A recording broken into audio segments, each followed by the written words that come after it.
Elle a signé sans lire, comme prévu. Ces mots ont changé ma vie. Je les ai entendus par accident. Ma belle-sœur Véronique était au téléphone dans l'entrée. Elle pensait que je ne pouvais pas l'entendre. La procuration est complète. J'ai maintenant pouvoir sur tous ses comptes, tous ses biens. Quelle procuration! J'avais signé des documents pour les impôts. C'est ce qu'elle m'avait dit. Des papiers pour la succession de mon mari décédé.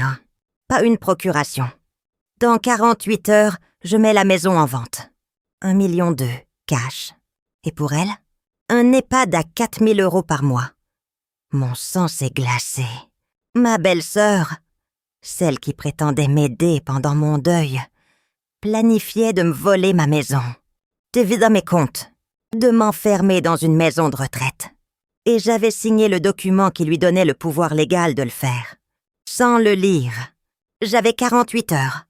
Exactement 48 heures avant qu'elle ne vende la maison que mon mari avait conçue de ses mains.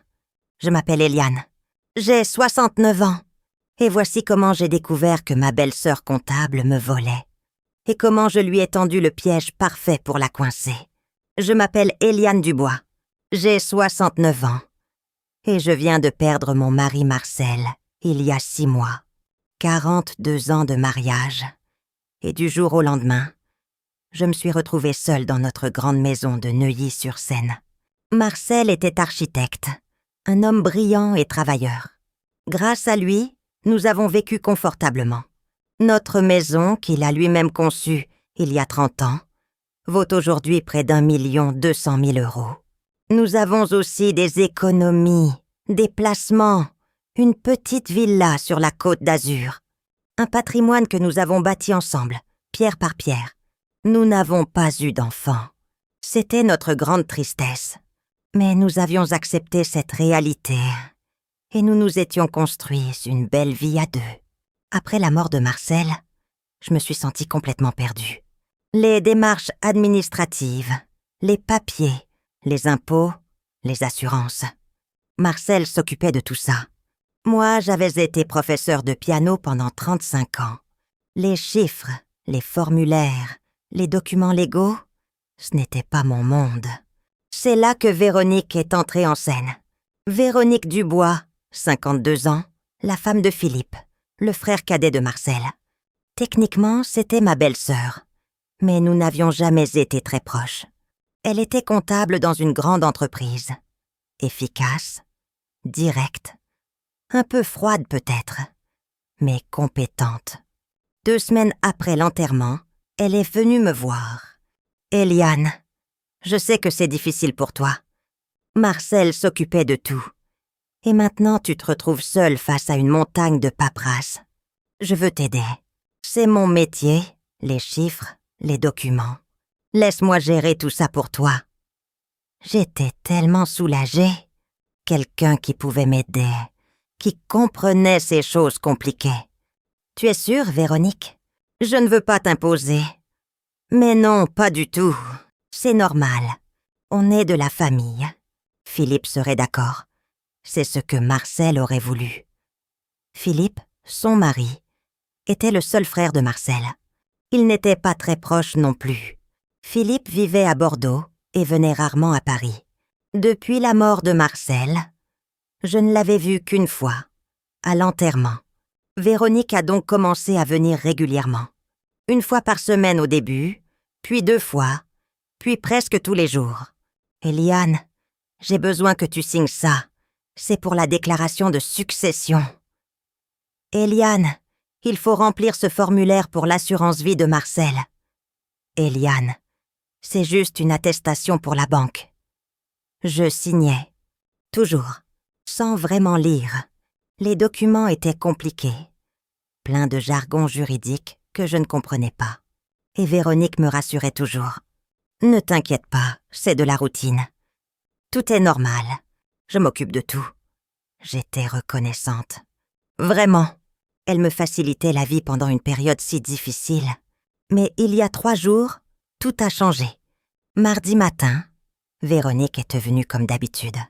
Elle avait encore des papiers à me faire signer. « Eliane, c'est pour les impôts fonciers. Il faut que tu signes ici ici et ici, et là aussi. J'ai pris le stylo. C'était un document épais, peut-être 15 pages. Du jargon incompréhensible. C'est long tout ça pour les impôts. Oh, tu sais, l'administration française. Ils compliquent tout. Mais ne t'inquiète pas, c'est standard. J'ai signé. Comme toujours. Véronique a rangé les documents dans son porte-documents avec satisfaction. Parfait. Bon, je dois y aller.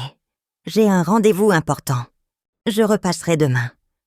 Elle est partie en coup de vent, son téléphone à la main. J'ai repris mes activités. J'arrosais les plantes dans le salon quand j'ai entendu une voiture démarrer. Véronique partait. Mais 5 minutes plus tard, j'ai entendu la porte d'entrée s'ouvrir. Véronique était revenue. Véronique? Ai-je appelé? Pas de réponse. J'ai entendu des bruits dans l'entrée. Elle avait dû oublier quelque chose. J'allais sortir du salon quand j'ai entendu sa voix. Elle était au téléphone, dans l'entrée. Et elle parlait à voix basse, mais je pouvais l'entendre clairement depuis le salon. « Oui, maître Legrand, c'est fait. Elle a signé. Comme prévu, elle n'a rien lu.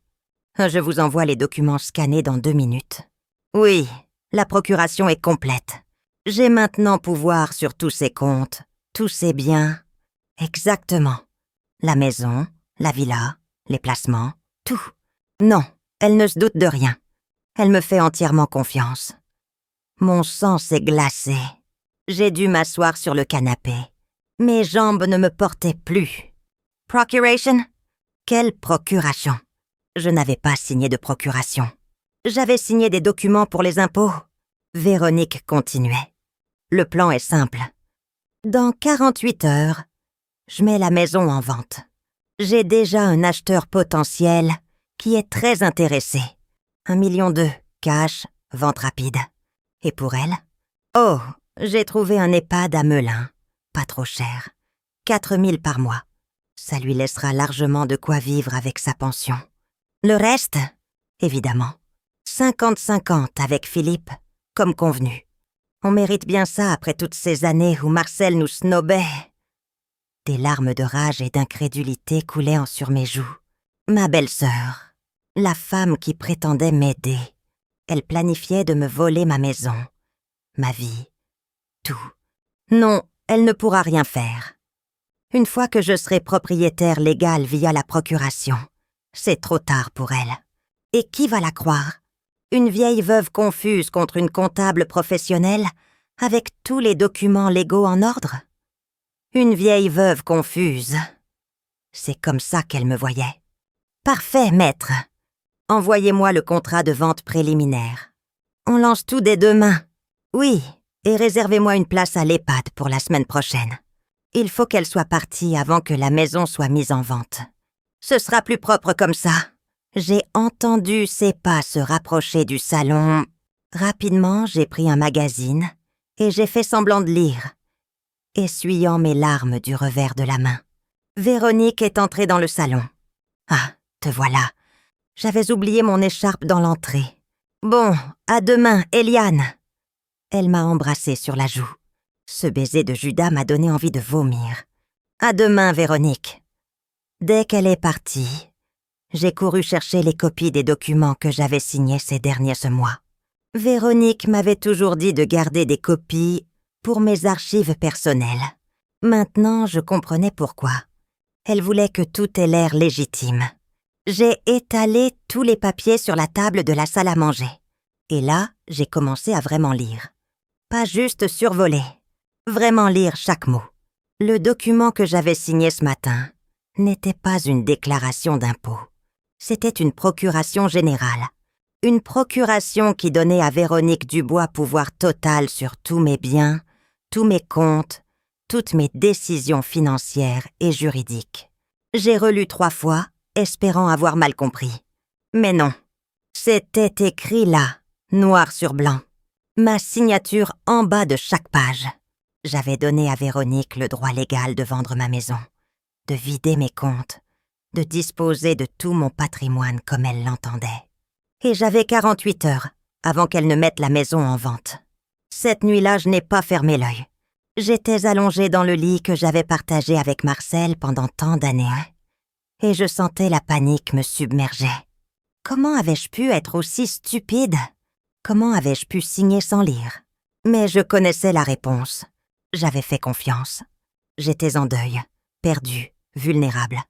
Et Véronique avait profité de chaque once de ma vulnérabilité. À 5 heures du matin, je me suis levée. Je ne pouvais plus rester au lit. Il fallait que j'agisse. Mais comment? Par où commencer? J'ai fait du café et je me suis assise à la table de la cuisine avec tous les documents. Il devait y avoir une solution. Il devait y avoir un moyen de stopper Véronique. À 8 heures, dès l'ouverture, j'ai appelé ma banque. « Bonjour, je voudrais parler à quelqu'un au sujet d'une procuration que j'aurais signée par erreur. » La conseillère bancaire, Madame Roussel, m'a reçue à 10 heures. « Madame Dubois, j'ai votre dossier devant moi. Effectivement, il y a une semaine, une procuration a été enregistrée au nom de Madame Véronique Dubois. Cela lui donne accès à tous vos comptes et la possibilité d'effectuer toute transaction. Je veux l'annuler. Immédiatement. » Madame Roussel a froncé les sourcils. « Madame, c'est une procédure sérieuse.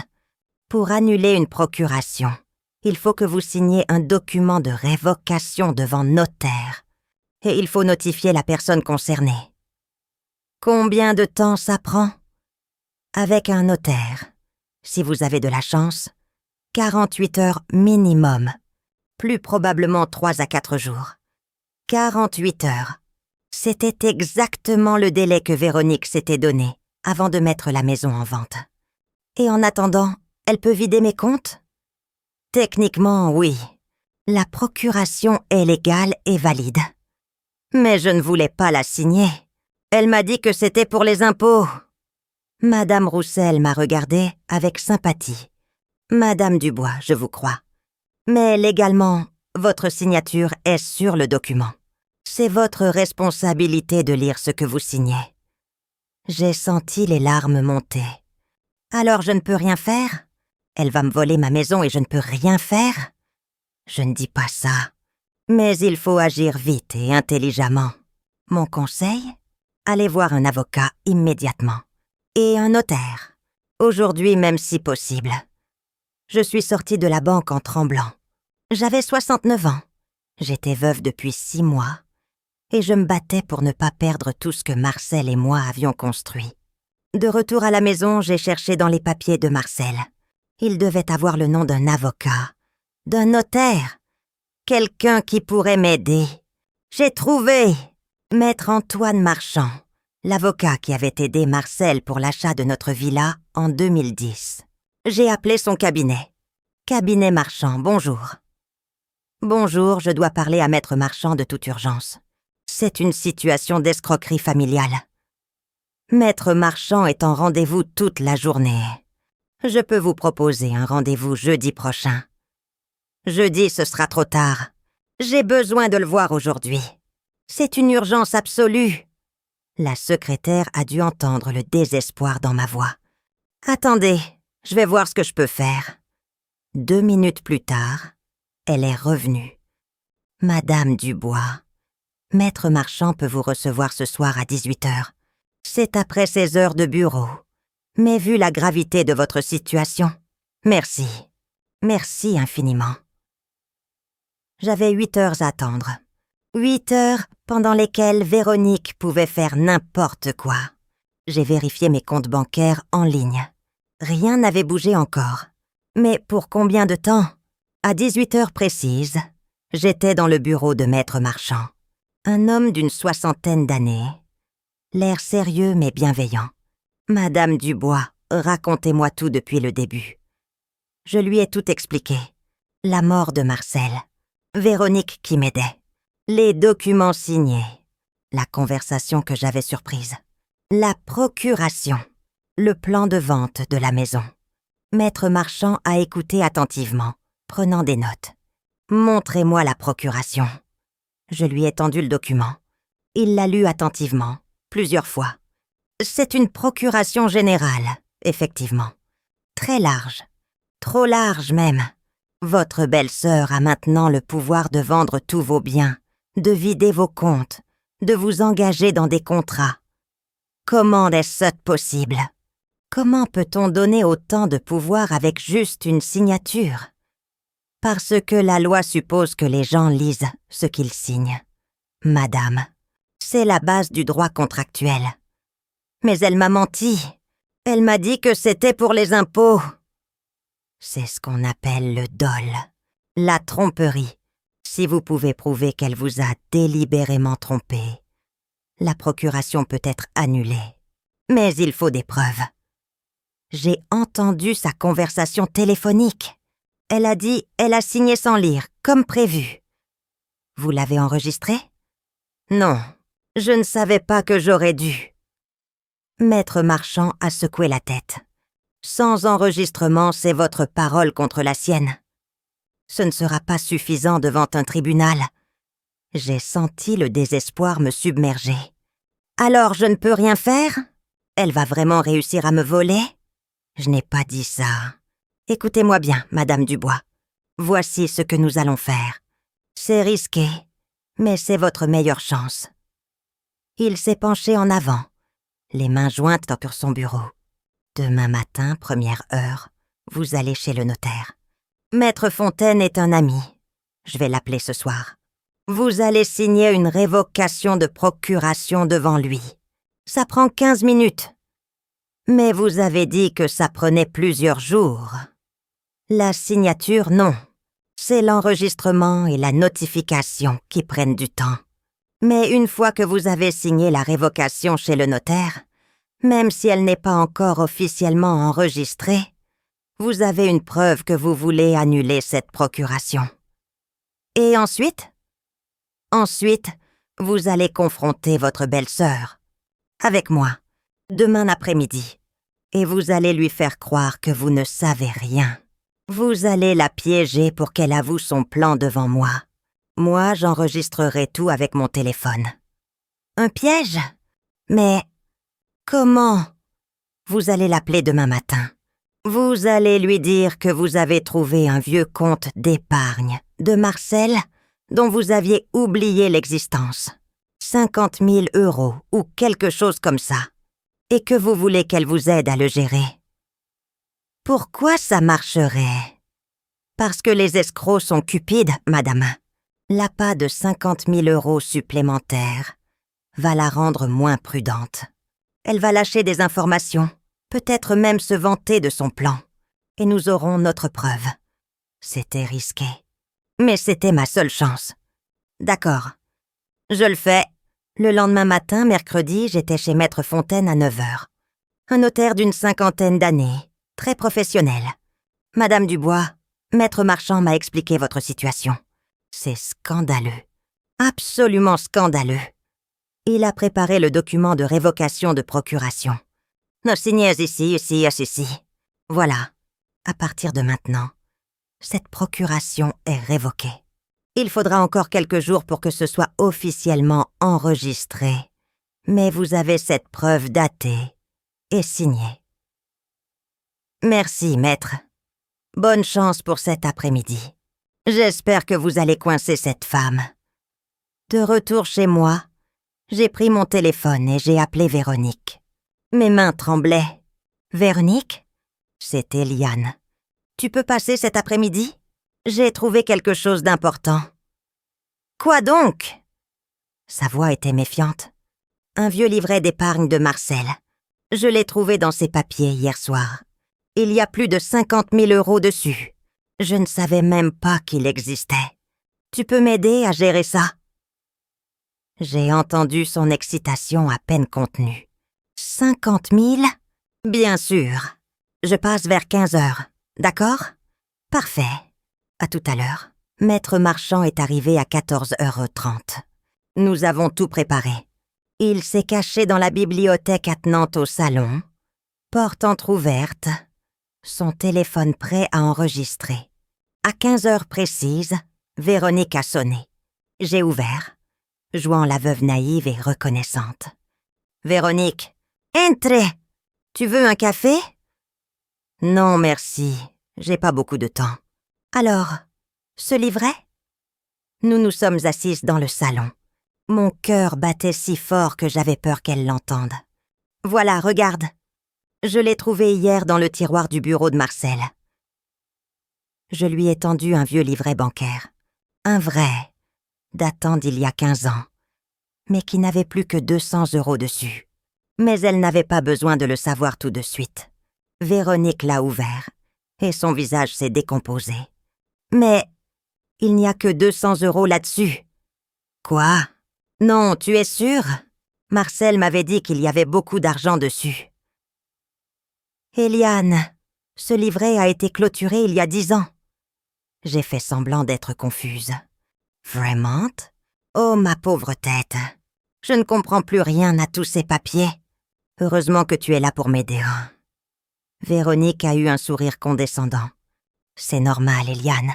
À ton âge, avec le stress du deuil, c'est normal d'être un peu confuse. À ton âge. Encore cette phrase. Heureusement. A-t-elle continué. J'ai tout géré pour toi. Tu te souviens ? Tous les papiers que tu as signés ? Maintenant, je peux m'occuper de tout.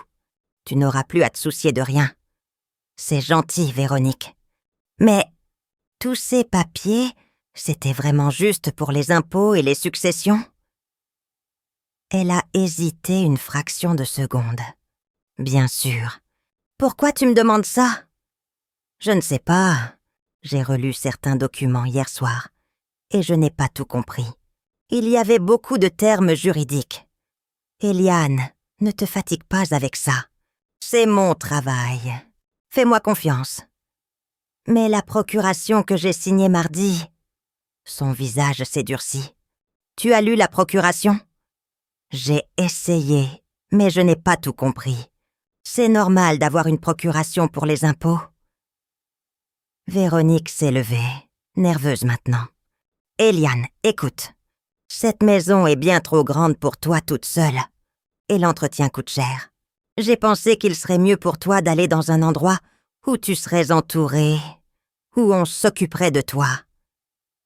Un endroit ? Quel endroit ? Un EHPAD. J'en ai visité un très bien à Melun. Propre, bien tenu. Et avec l'argent de la vente de cette maison, tu pourrais y vivre confortablement pendant des années. La vente ? Véronique, je ne veux pas vendre ma maison. Eliane, sois réaliste. Tu es toute seule ici. Tu ne peux pas gérer tout ça. La procuration me permet de prendre les meilleures décisions pour toi. Les meilleures décisions pour moi ou pour toi ? Elle s'est figée. Qu'est-ce que tu insinues ? C'était le moment. J'ai entendu ta conversation téléphonique hier, Véronique. Avec Maître Legrand. J'étais dans le salon quand tu es revenue chercher ton écharpe. Son visage est devenu blanc comme un linge. Elle a signé sans lire, comme prévu. C'est ce que tu as dit. Et aussi que tu allais vendre la maison pour 1,2 million, me mettre dans un EHPAD à 4 000 € par mois et partager le reste avec Philippe. Tu as mal entendu. J'ai très bien entendu, Véronique. Tu m'as volé. Tu as profité de mon deuil, de ma vulnérabilité, pour me faire signer une procuration, en me faisant croire que c'était pour les impôts. Maître Marchand est sorti de la bibliothèque, son téléphone à la main. « Bonjour, Madame Dubois. Je suis Maître Marchand, l'avocat de Madame Eliane Dubois, et j'ai enregistré toute cette conversation. » Véronique est devenue écarlate. « Vous n'avez pas le droit. C'est illégal. Détrompe-toi. En France, on peut enregistrer une conversation à laquelle on participe. Et Madame Dubois participait à cette conversation. Maintenant, asseyez-vous. Nous avons beaucoup de choses à discuter. » Véronique s'est rassise lentement, comme un animal pris au piège. Je ne dirai rien sans mon avocat. « Vous êtes libre d'appeler votre avocat, » a dit Maître Marchand calmement. « Mais je pense que vous voudrez m'écouter d'abord, parce que j'ai une proposition qui vous évitera peut-être la prison. » « La prison ?» Véronique a pâli encore plus. Ce que vous avez fait s'appelle de l'escroquerie. Vous avez obtenu une procuration par tromperie. C'est un délit pénal puni de 5 ans de prison et de 375 000 € d'amende. En plus, il y a l'abus de faiblesse d'une personne vulnérable, ce qui aggrave la peine. Je n'ai rien fait d'illégal. Elle a signé la procuration volontairement, en lui faisant croire que c'était pour les impôts. C'est du dol, madame. De la tromperie caractérisée. Et maintenant, nous avons votre aveu enregistré. Véronique a regardé le téléphone de Maître Marchand avec horreur. « Voici la situation », a continué l'avocat. « Ce matin, Madame Dubois a signé une révocation de procuration devant notaire. Cette procuration que vous pensiez avoir est maintenant nulle et non avenue. Mais j'ai déjà contacté un agent immobilier. J'ai un acheteur. Eh bien, il va falloir l'annuler, parce que vous n'avez plus aucun pouvoir sur les biens de Madame Dubois. » Véronique m'a regardée avec une haine pure. « Espèce de petite maligne, je te croyais stupide. Tu m'as cru stupide parce que je faisais confiance, parce que j'étais en deuil. Tu as profité de ma vulnérabilité pour essayer de me voler ma vie. Ta vie? Tu vis seule dans cette énorme maison. C'est du gaspillage! Pendant ce temps, Philippe et moi, on galère pour payer notre crédit. » Ah, Maître Marchand s'est penché en avant. Donc Philippe était au courant? Complice? Véronique a réalisé son erreur. Non, je voulais dire. Vous venez juste d'avouer que votre mari était complice. Excellent. Ça facilitera les poursuites. J'ai pris la parole. Véronique, je vais te donner un choix. Un seul. Elle m'a regardée avec méfiance. Choix 1, je porte plainte. Tu vas en prison. Philippe aussi. Vous perdez votre maison pour payer les amendes et les dommages et intérêts. Vos enfants découvrent que leurs parents sont des escrocs. Véronique a tressailli. Elle avait 2 enfants, des jeunes adultes. Choix 2. Tu signes maintenant un document reconnaissant ta tentative d'escroquerie. Tu me rembourses tous les frais d'avocat et de notaire que j'ai dû payer pour me défendre. 3 000 € et tu disparais de ma vie. Pour toujours. Toi et Philippe. Et tu ne porteras pas plainte? Je ne porterai pas plainte si tu acceptes ces conditions. Mais à une condition supplémentaire. Si jamais tu essaies de me contacter, de m'approcher ou de raconter à qui que ce soit que j'ai des problèmes mentaux ou que je suis confuse, je ressors cet enregistrement et je te fais poursuivre. Compris? Véronique a serré les dents. 3 000 €? C'est peu, comparé à 5 ans de prison. Elle a regardé Maître Marchand, qui a hoché la tête. Je vous conseille vivement d'accepter, madame. Ma cliente est généreuse. Moi, je vous aurais fait poursuivre sans hésitation. D'accord, a murmuré Véronique. D'accord, je signe. Maître Marchand a sorti un document pré-rédigé. J'avais anticipé. Signé ici, ici et ici. Et daté. Véronique a signé, les mains tremblantes. Parfait. Maintenant, le chèque de 3 000 €. Je ne l'ai pas sur moi. Alors vous avez 48 heures pour le déposer chez mon cabinet. Sinon, nous portons plainte. C'est clair? Oui. Bien. Maintenant, partez. Et ne revenez jamais ici. Véronique s'est levée, a pris son sac et est partie sans un mot, sans même me regarder. Quand la porte s'est refermée, j'ai éclaté en sanglots. Toute la tension des dernières 48 heures s'est libérée d'un coup. Maître Marchand m'a tendu un mouchoir. Vous avez été courageuse, Madame Dubois. Très courageuse.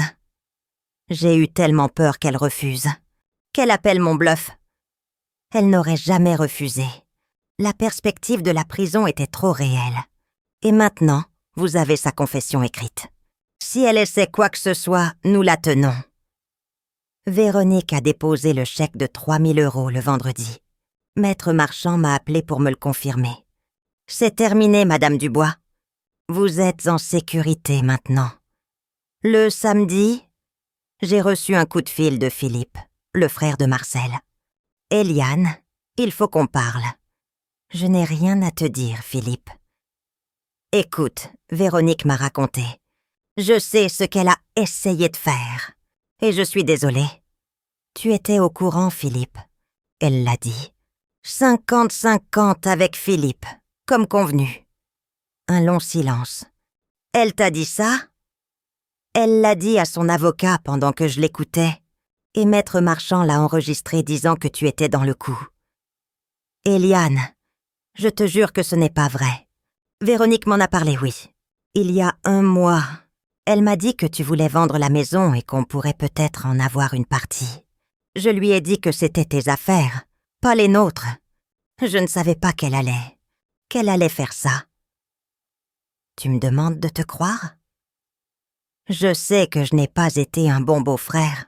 Marcel et moi, on n'était pas proches. Il était le brillant, l'architecte à succès. Moi, j'étais juste un mécanicien. Je l'enviais, peut-être. Mais je ne t'aurais jamais volé, Eliane. Jamais! J'ai entendu de la sincérité dans sa voix. Peut-être disait-il la vérité. Peut-être pas. Mais je ne voulais plus de cette famille, dans ma vie. Philippe, je vais te dire la même chose que j'ai dit à Véronique. Disparaissez de ma vie. Toi, elle, vos enfants. Je ne veux plus jamais entendre parler de vous. Eliane, c'est fini, Philippe. Marcel était le seul lien entre nous. Il n'est plus là. Il n'y a plus rien qui nous lie. J'ai raccroché. Les semaines suivantes ont été étrangement libératrices. Pour la première fois depuis la mort de Marcel, je me sentais forte. Je m'étais battue. J'avais gagné. J'ai pris rendez-vous avec ma banque pour sécuriser tous mes comptes. J'ai engagé un gestionnaire de patrimoine recommandé par Maître Marchand pour m'aider avec mes finances. Et j'ai appris à comprendre mes impôts, mes placements, mes assurances. Je ne serai plus jamais cette vieille veuve confuse que Véronique pensait pouvoir manipuler. 3 mois plus tard, j'étais au café avec mon amie Martine, 72 ans, également veuve. Tu as l'air différente, Eliane. Plus, forte peut-être. Je me sens différente. Cette histoire avec Véronique, aussi horrible qu'elle ait été, m'a appris quelque chose d'important. Quoi donc? Qu'être veuve ne veut pas dire être impuissante, qu'avoir confiance ne veut pas dire être naïve. Et que demander de l'aide? C'est bien, mais il faut toujours vérifier, toujours comprendre ce qu'on signe. Martine a hoché la tête pensivement. Tu sais, après la mort de Robert, ma belle famille a aussi essayé de me manipuler. Pas comme Véronique, mais des petites choses. Des suggestions que je vende la maison, que je déménage plus près d'eux, que je leur prête de l'argent. Et qu'as-tu fait? J'ai dit non. Comme toi. Nous avons souri. 2 veuves refusant d'être des victimes. Eliane, tu devrais raconter ton histoire. Il y a tellement de femmes de notre âge qui se font manipuler par leur famille après la mort de leur mari. Tu crois? J'en suis sûre. Combien de fois on entend des histoires de beaux-fils ou de gendres qui convainquent leur belle-mère veuve de simplifier ses affaires ou de se rapprocher de la famille. Et 6 mois plus tard, la pauvre femme se retrouve dans un EHPAD pendant que sa famille se partage son patrimoine. Elle avait raison, et peut-être que mon histoire pourrait aider d'autres femmes à ne pas tomber dans le même piège. Aujourd'hui, 1 an après cette histoire, je vis toujours dans ma maison de Neuilly, la maison que Marcel a conçue, la maison où nous avons été heureux pendant 30 ans. Je ne suis plus seule cependant. J'ai trouvé une vraie aide à domicile. Madame Chen, une femme d'une 60aine d'années, recommandée par une agence sérieuse avec d'excellentes références. Elle vient 2 fois par semaine et nous avons un rapport professionnel, mais chaleureux. J'ai aussi rejoint un club de piano du quartier. Je joue à nouveau, après des années d'arrêt. La musique m'aide à guérir. Et j'ai appris à gérer mes finances. Pas parfaitement, mais suffisamment pour ne plus jamais être vulnérable. Il y a 2 semaines, j'ai reçu une lettre de Véronique. Je ne l'ai pas ouverte. Je l'ai donnée directement à Maître Marchand. « Elle essaie de vous contacter ?» a-t-il demandé. « Apparemment. Voulez-vous que nous la poursuivions ? Elle a violé les termes de votre accord. Non. Gardez juste la lettre comme preuve au cas où. Mais je ne veux plus m'occuper d'elle. Vous êtes généreuse, madame. Non, je suis fatiguée. Fatiguée de la colère, de la méfiance, de tout ça. Je veux juste vivre ma vie tranquillement. Et c'est ce que je fais maintenant. Hier, une jeune femme m'a abordée au marché. Elle devait avoir la trentaine. « Excusez-moi, vous êtes bien Madame Dubois ? Mon amie Martine m'a parlé de vous. Elle m'a dit que vous aviez eu des problèmes avec votre belle famille après la mort de votre mari. » « Oui, effectivement. Mon père vient de mourir. Et ma belle-mère, je vois ma tante essayer de la manipuler, de lui faire signer des choses. Je ne sais pas quoi faire. » J'ai pris sa main.